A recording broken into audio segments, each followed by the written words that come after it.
إن الحمد لله نحمده ونستعينه ونستغفره ونعوذ بالله من شرور أنفسنا ومن سيئات أعمالنا من يهده الله فلا مضل له ومن يضلل فلا هادي له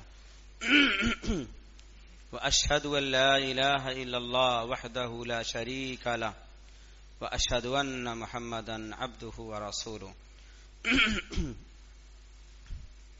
أما بعد فإن خير الحديث كتاب الله وخير الهدى هدى محمد صلى الله عليه وسلم وشر الأمور محدثاتها وكل محدثة بدعة وكل بدعة ضلالة وكل ضلالة في النار. أعوذ بالله من الشيطان الرجيم. بسم الله الرحمن الرحيم. ألم يعن الذين آمنوا أن تخشع قلوبهم لذكر الله وما نزل من الحق وقال النبي صلى الله عليه وسلم التائب من الذنب كمن لا ذنب له. محترم حاضرین، اللہ کا ہم شکر احسان ادا کرتے ہیں کہ اللہ نے ہم سب کو اپنی محض توفیق سے اپنے گھر میں حاضری کی توفیق بخشی. حاضرین، گزشتہ ہفتے کے گفتگو کا آخری پہلو جو تھا وہ عبداللہ مبارک کے والد کا پہلو تھا، اور ان کے شادی کے تعلق سے نکاحی کے پہلو کی حدیث سامنے تھی کہ مبارک نے اپنے وقت کے بادشاہ کو رہنمائی کی تھی کہ عہد جاہلیت کے لوگ نکاح کرنے کے لیے حسب نسب دیکھتے ہیں، یہود مالداری دیکھتے ہیں، اور اس طریقے سے نصارہ خوبصورتی دیکھتے ہیں، اسلام دینداری کو دیکھتا ہے. اس لیے آپ اپنے نکاح کرنے میں بچی کے تعلق سے فکر مت رہیں. اللہ نے آپ کو دین کا ایک طریقے سے ماحول دیا ہے، اس لیے جو دیندار بچہ مل جائے اس کو اب ترجیح دے دینا. یہ بات یہاں پہ آئی تھی، اور آتے اس موڑ پہ آئی تھی کہ عبداللہ مبارک کے والد مبارک جو تھے، بادشاہ نے اپنی بیوی سے کہا میں اپنی بچی کی شادی ان سے کرنا چاہتا ہوں. پہلے بیوی نے انکار کیا، لیکن کسی نہ کسی طریقے سے دینداری کا ماحول دے کر کے شوہر نے بیوی کو راضی کر لیا. مبارک سے بچی کی شادی ہو جاتی ہے. شادی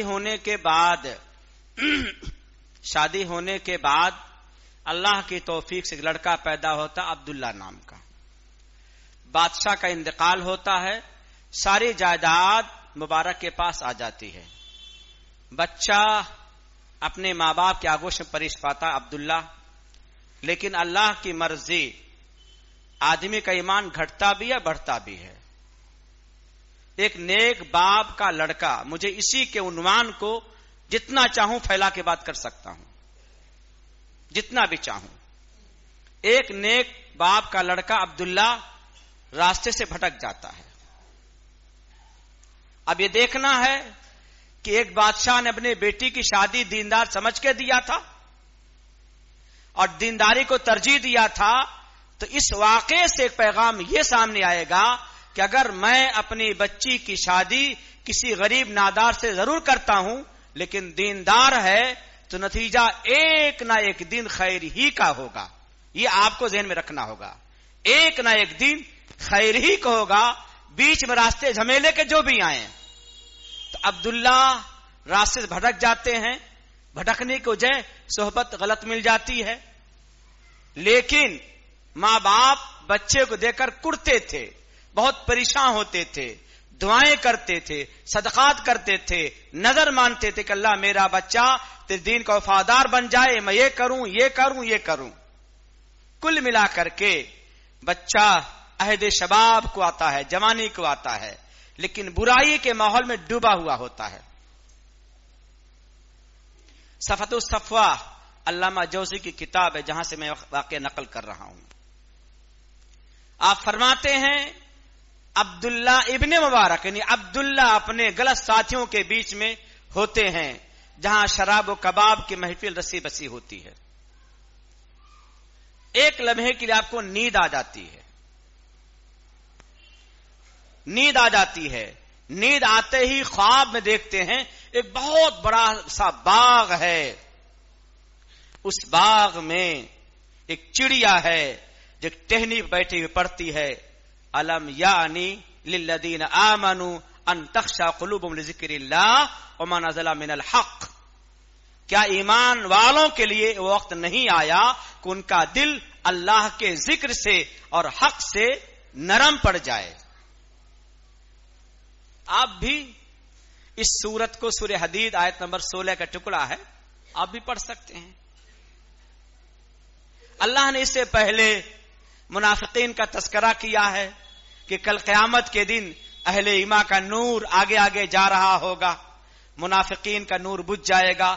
اس سارے ذکر کے بعد ایمان والو اللہ نے آپ کو جھجوڑا ہے, پکڑ کے جھجوڑا ہے کہ تم کو اسلام کی نعمت ملی ہے, ایمان کے آگوش میں پرش پا رہے ہو, اب بھی غفلت کے زمانے میں چل رہے ہو. الم یعنی للذین آمنوا ان تخشع قلوبهم لذکر اللہ وما نزل من الحق. حق سے مراد یہاں قرآن ہے. کیا ایمان والوں کے لیے وقت نہیں آیا کہ ان کا دل اللہ کے ذکر سے اور قرآن کے پیغام سے نرم پڑ جاتا. عبداللہ کہتے ہیں کہ اللہ تیرا شکر ہے, اس خواب کی حالت میں پرندے کے آواز نے مجھے جھجوڑا, اٹھ کے بیٹھا اور کہا اے اللہ وقت آ گیا, اب میں تائب ہوتا ہوں اور میں تیرے ڈگر کا جو پرستار بنتا ہوں. اب یہ بتلانا ہے, ماں کی دعا, باپ کی دعا, ان کے صدقہ خیرات, تمام چیزیں اگر باپ نیک نہ ہوتے تو کیا ان کے لیے دعائیں کرتے؟ آج بھی ہمارے بچے بگڑے, اس میں کوئی دو راہ نہیں ہے.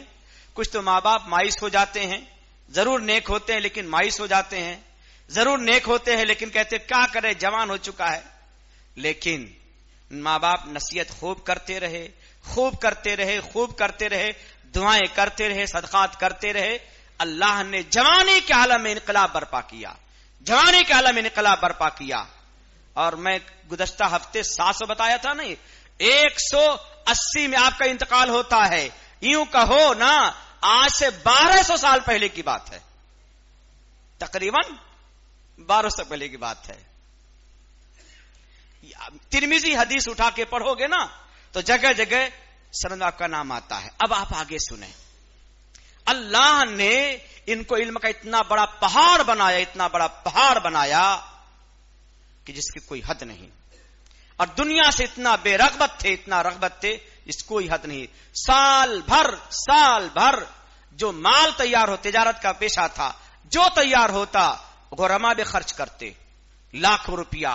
اور آپ کا سب سے بڑا خرچ, یہ بات نقطے کی ہے یاد کرنا, سب سے بڑا خرچ آپ کا علماء پہ ہوتا تھا, علماء پہ ہوتا تھا. جب ان کے مصاحبین آتے کہ حضور محترم آپ ہمیں دنیا سے بے رغبتی کے سبق سکھاتے ہیں اور آپ اتنی بڑی تجارت کرتے ہیں اور آپ خوب لٹاتے ہیں, تو کہتے تھے جو لوگ اللہ کے دین کی نشر و اشاعت میں لگے ہیں, اللہ کے پڑھنے پڑھانے میں لگے ہیں, مجھے معلوم ہے ان کے گھر کے حاجات کتنے پریشان ہوتے ہیں. میں اس ناطے کرتا ہوں تاکہ ان کے حالات درست ہوں اور یکسو ہو کر اللہ کے دل میں لگے رہیں. اس ناطے آپ کرتے تھے. بہت سارے واقعات کو جمع کیا گیا ہے, 2 واقعہ بیان کر کے اصل موضوع پہ آتا ہوں, چونکہ نکاح کے احکامات کی بات چل رہی ہے. اب یہ عبداللہ بن مبارک رحمہ اللہ کو اللہ نے مال سے خوب نوازا اور اپنے مال کے ذریعے سے اتنا خرچ کیا کہ دنیا والوں سنو, جب حج پہ جانا ہوتا تھا تو ایک لمبا قافلہ بن جاتا تھا. قافلہ والوں سے کہتے اپنے پیسے ہمیں جمع کرا دو. جب جمع کرا دیتے, جمع کرانے کے بعد اس کی پڑی بنا لیتے, تھیلی بنا لیتے, باندھ کر سب کے پیسے اس میں رکھ دیتے. راستے میں اپنا خرچ کرتے چلتے. جب واپس آنے کا ارادہ ہوتا تو کہتے کہ آپ لوگوں نے ہمیں پیسے خوب دے رکھے ہیں, تو گھر پہ کچھ ضروریات ہوں گی, آپ اس کو پورا کیجئے. بچے امیدیں لیے ہوں گے, وہاں بھی نہیں بتاتے کہ میں نے تمہارے پیسے ابھی نہیں خرچ کیے ہیں. جب یہ راستے سے گھر پہنچنے کے بعد حساب کی بات آتی تو اٹھا کر تھیلی حوالے کرتے, اور کہتے کہ میں نے سوچا ہر ایک کے گھروں میں حالات کیسے ہوں گے اللہ بہتر جانتا ہے، اور ابن مبارک کو اللہ نے خوب نماز رکھا ہے، تو میری دل کی چاہت ہوئی کہ چلا کے کہوں گا کہ چلو آپ میرے ساتھ کرنے کے لیے تو آپ نہیں جاؤ گے. مجھے خوشی ہوئی کہ اللہ کے گھر میں آپ کے ساتھ میں نے حج کیا، یہ سارے پیسے میں آپ کو علی وجہ اللہ دیتا ہوں، اللہ آپ کو نماز دے تو آپ اللہ راہ میں خرچ کر دینا، یہ پیسہ میری طرف سے آپ کو ہے. اتنا کرتے تھے. آپ فرماتے ہیں کہ شہر میں ایک بیچارہ قرض دار تھا جس کے 700 روپے قرض تھے. چند لوگ آ کر سفارش کی کہ مبارک فلاں شخص کو قرض سے بڑی پریشانی ہو رہی ہے، آپ اس کو 700 روپے دے دیجئے، اس کا قرض ادا ہو جائے. کہ کوئی بات نہیں. وہ وہاں گیا، منشی کو ایک رقعہ لکھا، اس میں لکھا تھا 7000 روپیہ دینے کے لیے. رقعہ پڑھا منشی نے. پڑھنے کے بعد منشی نے کہا آپ کو کتنے پیسے کی حاجت ہے؟ کہا مجھے 700 روپے کی ضرورت ہے. کہا یہ تحریر جو لکھ کے آئی ہے شاید تحریر میں غلطی واقع ہو گئی ہے، 700 کی جگہ 7000 لکھا ہوا ہے. آپ جاؤ خط سے دوبارہ جائزہ لو. تو جب منشی نے ابن مبارک سے کہا کہ آپ نے تحریر کو دوبارہ پڑھیے، شاید اب سے غلطی ہوئی ہے، اس کو تو 700 چاہیے اور آپ 7000 دے رہے ہیں. ابن مبارک کو بہت غصہ آیا کہ آج میں اپنے دربار سے فرمان صادر کرتا ہوں، اس کو 14000 روپیہ دیا جائے. تو کہا ابن مبارک آپ کا میں منشی ہوں، کوئی بات نہیں ہے، لیکن اگر ایسے بے تحاشا خرچ کرتے رہا کرو گے تو آپ کا حال بگڑ جائے گا. کہا خبردار سما خبردار، تم نے ایسے کیوں کہا؟ میں نے تو یہ سوچا تھا کہ جب کسی انسان کی مدد اتنی کر دی جائے، اس کی توقع سے باہر ہو، تو اس کی خوشی کی انتہا بھی کچھ ہوگی. تو میری چاہت تھی کہ 700 پا کر تو قرضہ ادا کرے گا، ماں بقیہ لمبی رقم دے کر کے بہت خوش ہوگا، اور خوشی میں جو جھومے گا تو اللہ بھی خوش ہوگا. میں اللہ کو خوش کرنے کے لیے دیا تھا، نبی کے فرمان کے مطابق میں چاہ رہا تھا کہ غیر متوقع سے خوشی پہنچاؤں. تو اب 7000 جان چکا ہے، اس ناطے اس کے بغیر جانکاری کہ اب تم اس کو 14000 روپیہ دینا ہوگا. یہ ابن مبارک ہیں جن کی جوانی کا یہ عالم تھا، محدث کبیر ہو گئے. اللہ نے خوب ہم سے کام لیا. دوسری بات نقل کر کے بات آگے چلیں. آپ فرماتے ہیں میرا ارادہ ہوتا تھا جب میں شام جاتا تھا تو جگہ جگہ سرائے میں ٹھہرتے جاتا تھا. ایک سرائے میں جب جاتا، ایک جوان لڑکا میری خدمت کرتا اور مجھ سے کہتے مبارک آپ کا جو حدیث ہیں مجھے بتا دو، میں یاد کروں گا.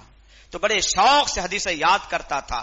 میرا دل کہتا تھا یہ شخص کاش میرے علاقے میں ہوتا تو انشاءاللہ اس کا میں خیال کرتا، لیکن دور دراز ہے، کیا کریں. ابن مبارک کہتے یہ میں نے سوچا. دوبارہ جو سفر پہ آیا تو دیکھا جوان غائب ہے. پوچھا جوان کہاں ہے؟ وہ تو جمع سال تھا، صحت مند تھا، ٹھیک ٹھاک تھا، کیا وجہ ہے؟ لوگوں نے اشارہ کیا یہ سامنے کا جو مکان ہے اس کے وہ قرض دار تھے، 10,000 کا قرضہ تھا، نہیں دے سکے، جس کے نتیجے میں ان کو جیل میں ڈال دیا گیا ہے. کیسی بات ہے؟ گھر والے کو بلایا، کہا کہ واقعتاً آپ کا قرضہ لیا؟ کہاں لیا ہے؟ کہا کوئی بات نہیں ہے، اللہ گواہ ہے، تم گواہ ہو اور میں بیچ میں ہوں. اس کے قرضے کو میں دے رہا ہوں، آپ اس کو جیل سے آزاد کرائیں، لیکن یاد رکھنا اس کو بتانا نہیں ہے کہ کس نے پیسہ دیا ہے، بتلانا نہیں ہے. قرض لینے والے نے قرض کا واپس پایا، اس کو آزاد کیا. وہ پھر اسی سرائے میں آیا، پتا چلا ابن مبارک بھی آئے تھے اور چلے گئے. تمہیں پوچھ رہے تھے لیکن پتا چلا تم جیل میں ہو. بہت مایوس ہو کے واپس لوٹ گئے. تو یہ کہتے ہیں کہ اللہ تیرا شکر ہے، اے کاش وہ شخص کو پاتا، وقت کا محدث تھا، کچھ حدیثیں اور یاد کر لیتا، نبی کی سنت زندہ کرنے کا موقع ملتا تو بتایا کس راستے سے گیا ہے. اس راستے پہ دوڑ پڑے، دوڑتے دوڑتے چند فاصلے کے بعد جا کر ملاقات ہو گئی. کہا افسوس آپ کا سفر آگے بڑھ گیا، میں آپ سے کچھ حدیثیں یاد نہیں کر سکا. کہا تم کہاں تھے؟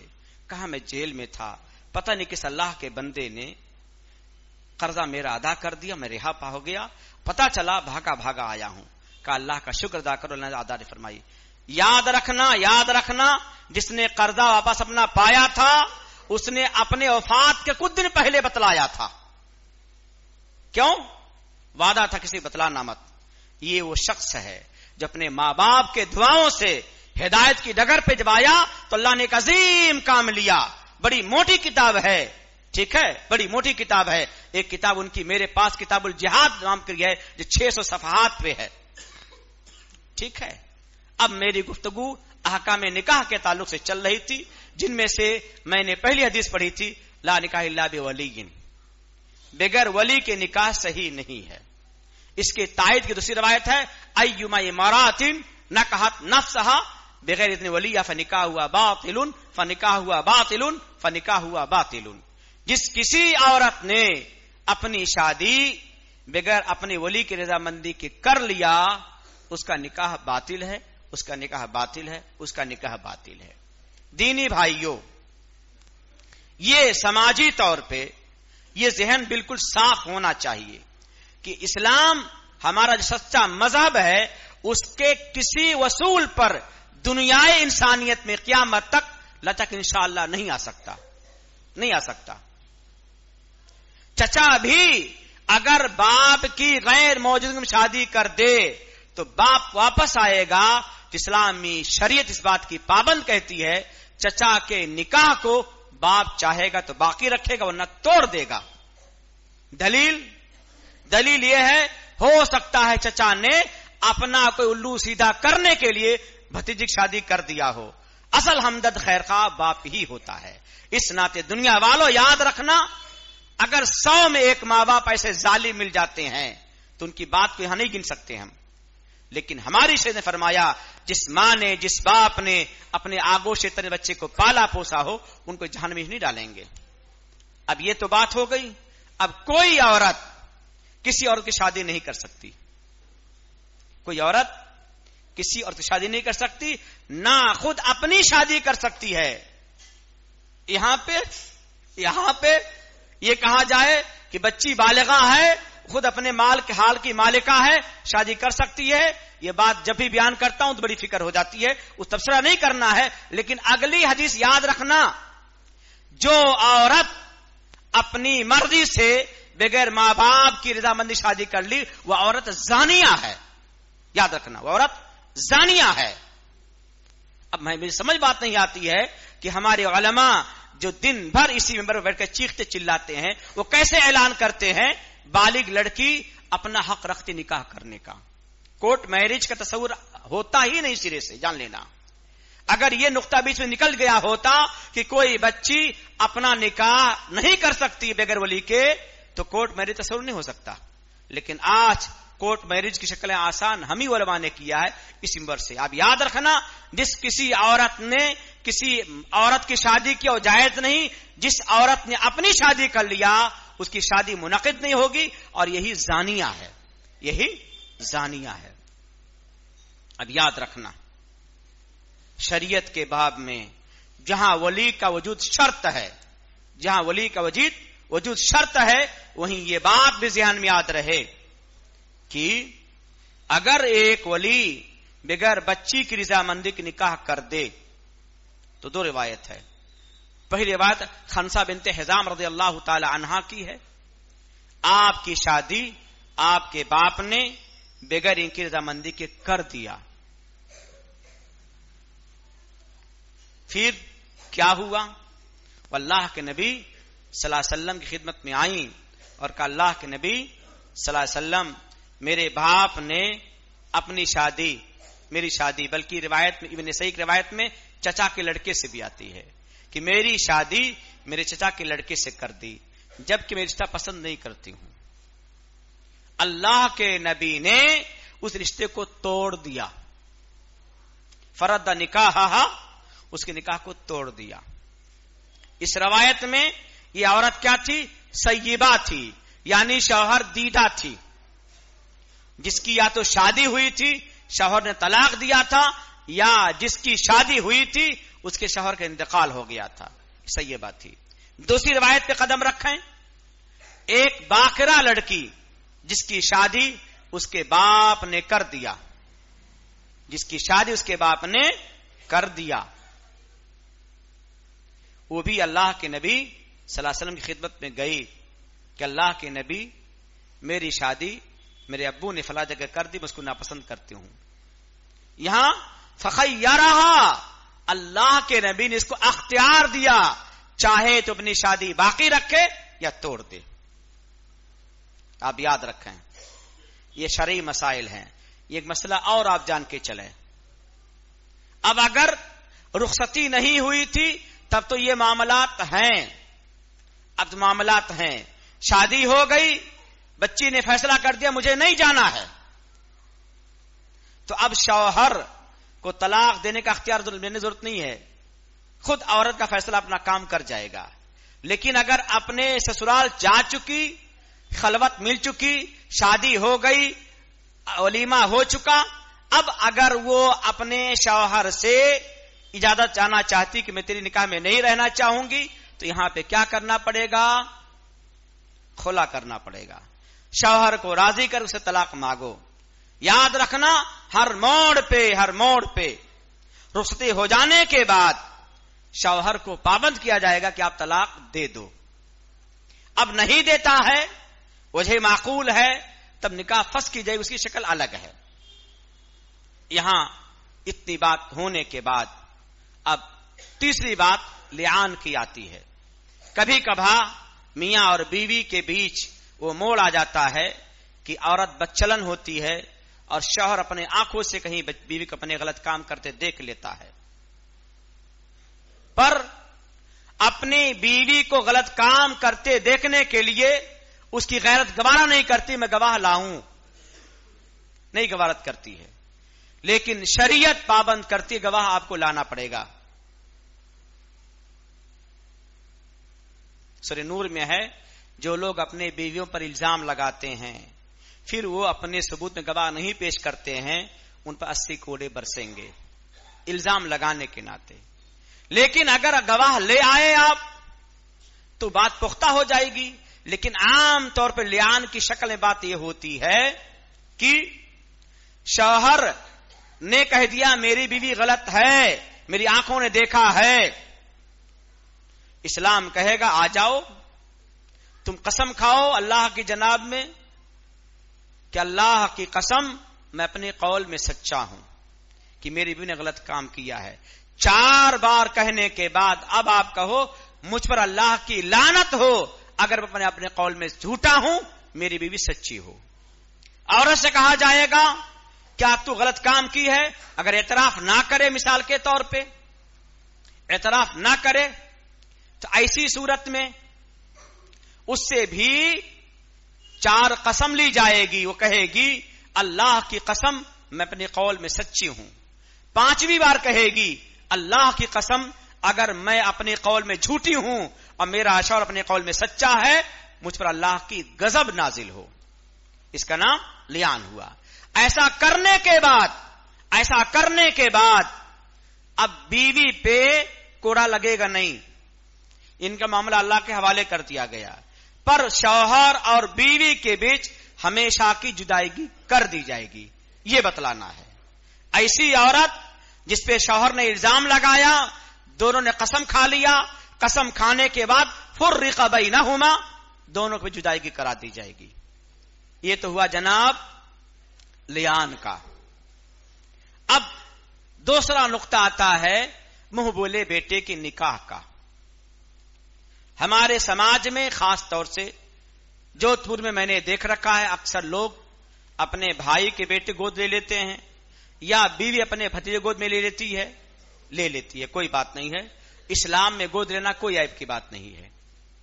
لیکن گود لینے کے بعد ہم سے جو غلطیاں ہوتی ہیں ان میں جہاں بہت ساری غلطی ہوتی ہے جس کی وضاحت اللہ نے سورہ احزاب میں کر رکھا ہے، ایک غلطی یہ ہوتی ہے اس کو ہم اپنا اصل بیٹا مان لیتے ہیں.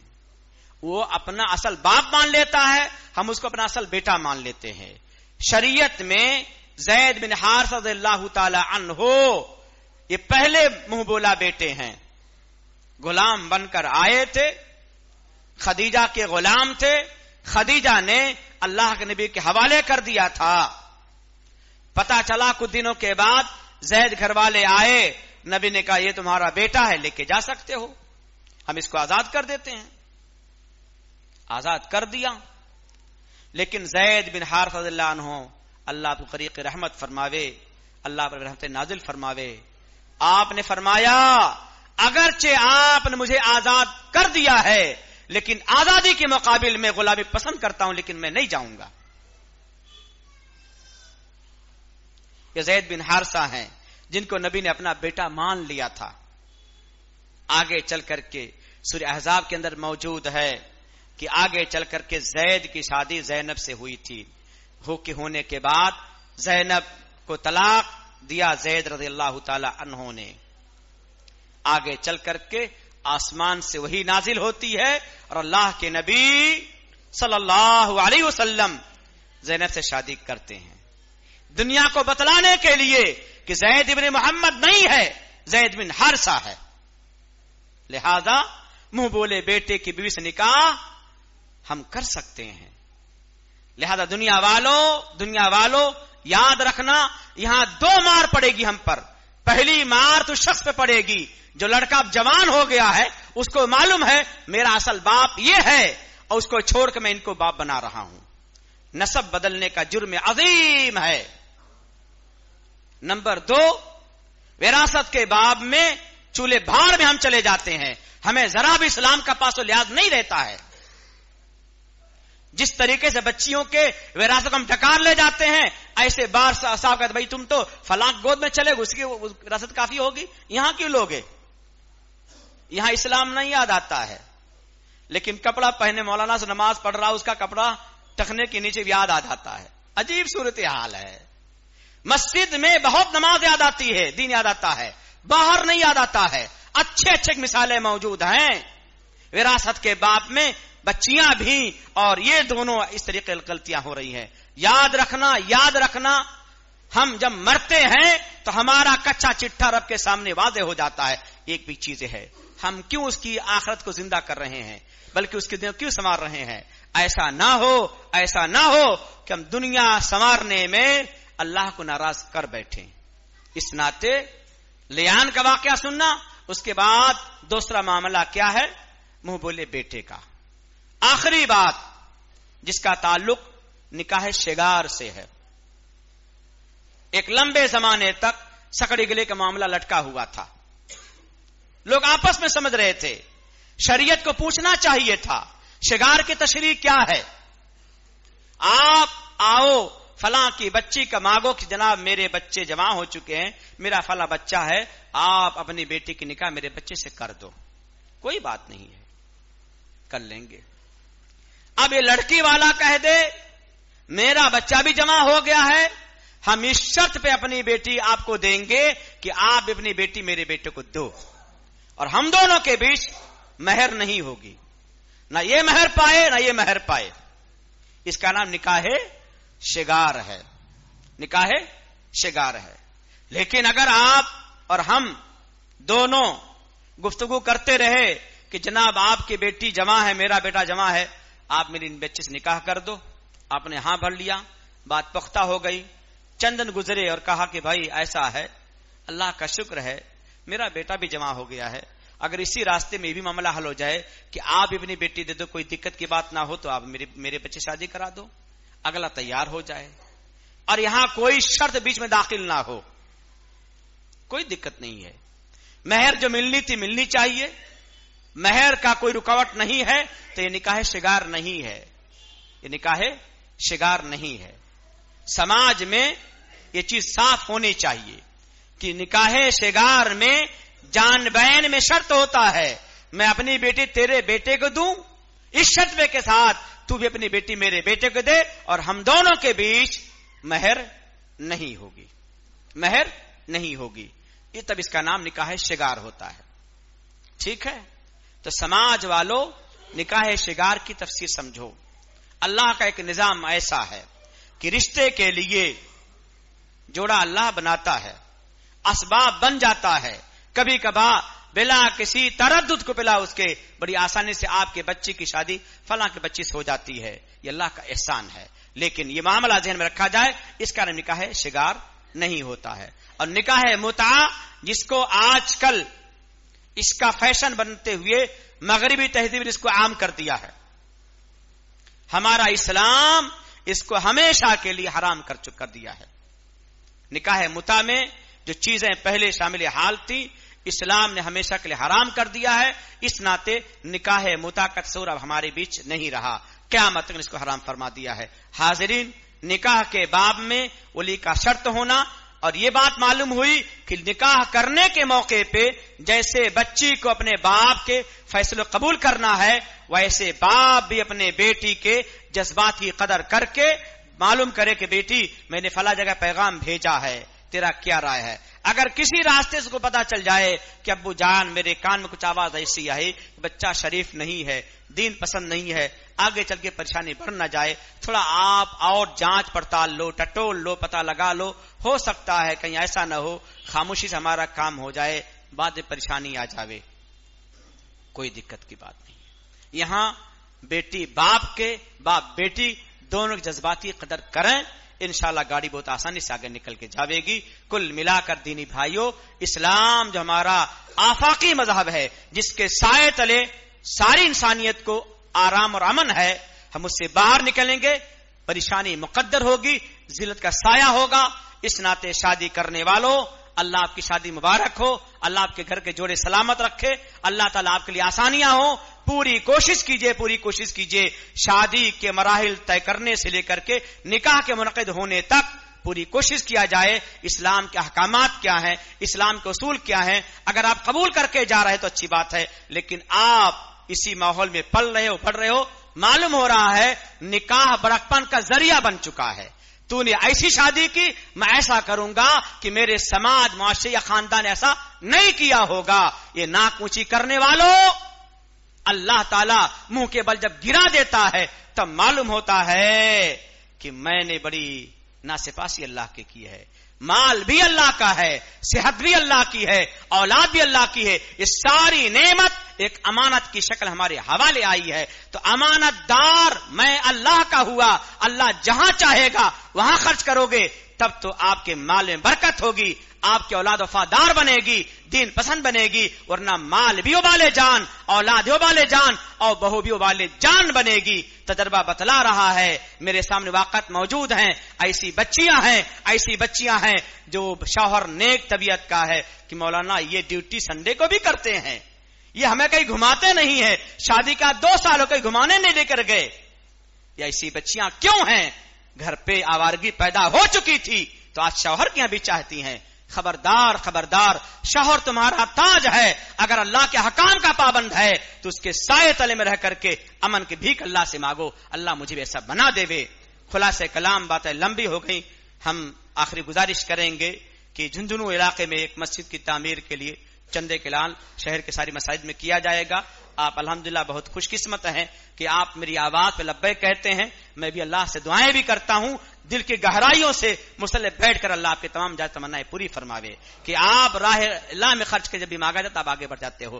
آج بھی آپ سے گزارش ہے، کب کس حال میں اللہ آپ کی نیکی قبول فرما لے اللہ ہی بہتر جانتا ہے. آپ دل کی خوشی کے ساتھ، محبت کے ساتھ اس گھر کی آبادی میں پیسہ خرچ کیجئے. اللہ آپ کی آسانیاں فرماوے، اللہ آپ کے مال میں برکت دے، اللہ آپ کے رزق کو آپ کے لیے حلال بناوے، اور آپ کے لیے اللہ تعالیٰ یہ آخرت کا ذریعہ بناوے. ہم اسی بات پہ اللہ سے پھر دعا کریں گے. اللہ ہمارے بال بچوں کو، ماؤں کو، بہنوں کو، سماج کے بھائیوں کو، بہنوں کو، بیٹوں کو اللہ اسلام کا وفادار بنا دے. اللہ ہمارا سماج، ہمارا معاشرہ، ہمارے سمجھ گلیاں اسلام کا ماحول بنانے والی بن جائیں. اللہ تو ہمارا رب ہے، اللہ سب کو اسلام کی مدد فرما دے، اسلام کو محبت دے دے، اور ہمارا قصور جو بھی ہے اللہ اس کو معاف فرما کر جب بھی اللہ ہمیں تو بلاوے اللہ تو ہم سے راضی رہے. آمین. تقبل یا رب العالمین. ان الحمد لله نحمده ونستعينه ونستغفره ونعوذ بالله من شرور انفسنا ومن سيئات اعمالنا. من يهده الله فلا مضل له ومن يضلل فلا هادي له. واشهد ان لا اله الا الله وحده لا شريك له واشهد ان محمدا عبده ورسوله. اللهم صل على محمد وعلى ال محمد كما صليت على ابراهيم وعلى ال ابراهيم انك حميد مجيد. اللهم بارك على محمد وعلى ال محمد كما باركت على ابراهيم وعلى ال ابراهيم انك حميد مجيد. ربنا آتنا في الدنيا حسنة وفي الآخرة حسنة وقنا عذاب النار. ربنا ظلمنا أنفسنا وإن لم تغفر لنا وترحمنا لنكون من الخاسرين. يا حي يا قيوم برحمتك استغيث. ربنا اغفر لنا ذنوبنا وإسرافنا في أمرنا وثبت أقدامنا وانصرنا على القوم الكافرين. ربنا لا تزغ قلوبنا بعد إذ هديتنا وهب لنا من لدنك رحمة إنك أنت الوهاب. اللهم إني أسألك العفو والعافية في الدنيا والآخرة. اللهم إنك عفو كريم تحب العفو فاعف عني. اللهم إني أسألك الجنة وأعوذ بك من النار. اللهم إني أسألك الجنة وأعوذ بك من النار. اللهم إني أسألك الجنة وأعوذ بك من النار. اللهم خذهم أخذ عزيز مقتدر. اللهم نجعلك في نحورهم ونعوذ بك من شرورهم. اللهم لا تهلكنا بعذابك. اللهم لا تقتلنا بغضبك وعافنا قبل ذلك. ربنا تقبل منا إنك أنت السميع العليم.